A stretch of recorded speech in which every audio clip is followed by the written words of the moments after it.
قیامت سے پہلے رمضان المبارک کا آخری مہینہ کیسا ہوگا اور اس کی نشانی کیا ہوگی؟ اور جو شخص رمضان المبارک کے مہینہ میں فوت ہوتا ہے کیا اس کا حساب نہیں ہوتا؟ قیامت والے دن کو قرآن پاک میں بہت سے ناموں سے بیان کیا گیا ہے۔ ناظرین، علامات قیامت سے مراد قیامت کی وہ نشانیاں ہیں جو کہ قیامت سے پہلے ظاہر ہوں گی۔ متعدد احادیث میں قیامت کی بہت سی چھوٹی بڑی علامات کے بارے میں بتایا گیا ہے۔ اس کے علاوہ قیامت سے پہلے کے بہت سے حالات و واقعات احادیث میں بھی بیان کیے گئے ہیں، جیسے پوری دنیا میں ظلم و ستم کا بڑھ جانا، دجال کی آمد، حضرت عیسیٰ علیہ السلام کا ظہور، امام مہدی علیہ السلام کی آمد اور یاجوج ماجوج کا ظہور ہونے کے علاوہ بھی قیامت کی اور بھی بہت سی نشانیاں اور علامات ہیں۔ لیکن قیامت سے پہلے آخری رمضان المبارک کی نشانی کیا ہوگی؟ اس کے بارے میں حضرت محمد صلی اللہ علیہ وآلہ وسلم نے فرمایا کہ اے لوگو، قیامت سے پہلے ایک ایسا رمضان آئے گا جس میں ایک ایسی شدید آواز آئے گی کہ اس کے بارے میں دنیا میں کسی کو بھی پتہ نہیں چل سکے گا کہ یہ آواز کہاں سے آ رہی ہے۔ اور اس آواز کے بارے میں آپ صلی اللہ علیہ وآلہ وسلم نے فرمایا کہ 1 سال کا ساز و سامان گھر میں اکٹھا کر کے رکھ لینا، کیونکہ اس کے بعد مصیبتیں نازل ہوں گی۔ حضرت جابر رضی اللہ عنہ فرماتے ہیں کہ میں نے آپ صلی اللہ علیہ وآلہ وسلم کو یہ فرماتے ہوئے سنا کہ میری امت میں سے ایک جماعت قیامت والے دن تک حق اور سچ کی سربلندی کے لیے کھڑی رہے گی۔ اس سے یہ پتہ چلتا ہے کہ مومنین کی ایک جماعت قیامت والے دن تک زندہ رہے گی۔ لیکن احادیث میں یہ بھی ہے کہ قیامت سے پہلے تمام مومنین کو موت آ جائے گی اور قیامت کے دن تک کوئی مومن زندہ نہیں رہے گا۔ ناظرین، مختلف روایات میں یہ آتا ہے کہ جو خوش نصیب مسلمان رمضان کے مہینہ میں فوت ہوتا ہے اس کو قبر میں ہونے والے سوالات سے آزادی مل جاتی ہے، قبر کے عذاب سے بخشش ہو جاتی ہے اور جنت کا حقدار قرار پاتا ہے۔ حضرات محدثین کا قول ہے کہ جو شخص اس پاک مہینے رمضان المبارک میں انتقال کر جاتا ہے وہ شخص سیدھا جنت کا حقدار ٹھہرتا ہے اور دوزخ کا دروازہ اس شخص پر بند کر دیا جاتا ہے، کیونکہ رمضان المبارک میں جنت کے دروازے کھول دیے جاتے ہیں اور جہنم کے دروازے بند کر دیے جاتے ہیں۔ ناظرین، حضرت سیدنا عبداللہ ابن مسعود رضی اللہ عنہ سے روایت ہے کہ انبیاء کے سردار حضرت محمد صلی اللہ علیہ وآلہ وسلم کا فرمان ہے کہ جس کو رمضان کے اختتام پر موت آئی وہ جنت میں داخل ہوگا، اور جس کی موت عرفہ کے دن بھی 9 ذی الحج کے ختم ہوتے ہوئے وقت آئی وہ بھی جنت میں داخل ہوگا۔ اس کے علاوہ جس کی موت صدقہ دیتے وقت آئی وہ بھی جنت کا حقدار ٹھہرے گا۔ ام المومنین جناب حضرت عائشہ رضی اللہ عنہ سے روایت ہے کہ میرے سرتاج صاحب معراج آپ صلی اللہ علیہ وآلہ وسلم نے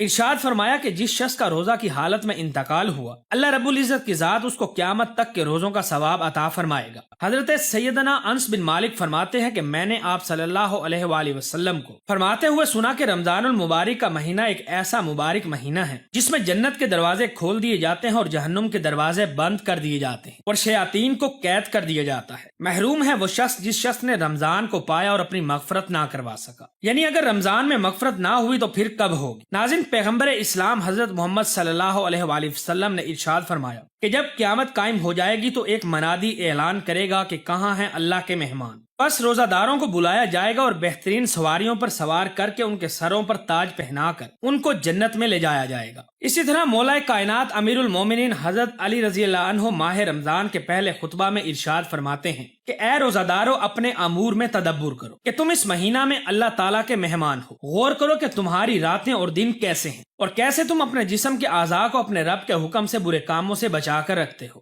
دیکھو، ایسا نہ ہو کہ تم رات کو سو جایا کرو اور دن بھر اس کی یاد سے غافل ہو جاؤ۔ بس یہ مہینہ گزر جائے گا اور گناہوں کا بوجھ تمہاری گردنوں پر باقی رہ جائے گا، اور جب روزے دار اپنی جزا حاصل کریں گے تو تم سزا پانے والوں میں سے ہوگے، اور جب روزے داروں کو اللہ کی ذات انعامات سے نوازے گی تو تم ان سے محروم ہو جاؤ گے، اور جب روزے داروں کو اللہ کا قرب اور ہمسائیگی حاصل ہوگی تو تم کو دور بھگا دیا جائے گا۔ ناظرین، مختلف روایات میں آتا ہے کہ جب قیامت کا دن ہوگا تو تمام مہینوں کو محشر میں لایا جائے گا، اس حال میں کہ ماہ رمضان کا مہینہ زیورات سے آراستہ سب سے آگے ہوگا۔ اس دن رمضان کا مہینہ باقی مہینوں میں ایسے ہوگا جیسے چاند باقی ستاروں کے درمیان ہے۔ بس روزے محشر میں لوگ ایک دوسرے سے کہیں گے کہ ہم ان چیزوں کو پہچانتے ہیں، تو خدا کی جانب سے ایک منادی اعلان کرے گا کہ اے مخلوق خدا، یہ مہینوں کے چہرے ہیں جو کہ اس وقت سے اللہ کی بارگاہ میں موجود تھے جب سے زمین و آسمان پیدا کیے گئے۔ ان کی تعداد 12 ہے اور ان کا سردار رمضان المبارک کا مہینہ ہے، اور میں نے اس کو ظاہر کیا ہے تاکہ میں اس کی برتری کو باقی مہینوں پر دکھلا سکوں، تاکہ یہ مردوں اور عورتوں میں سے جو میرے نیک پرہیزگار بندے ہیں یہ مہینہ ان کی شفاعت کرے اور میں اس کی شفاعت قبول کروں۔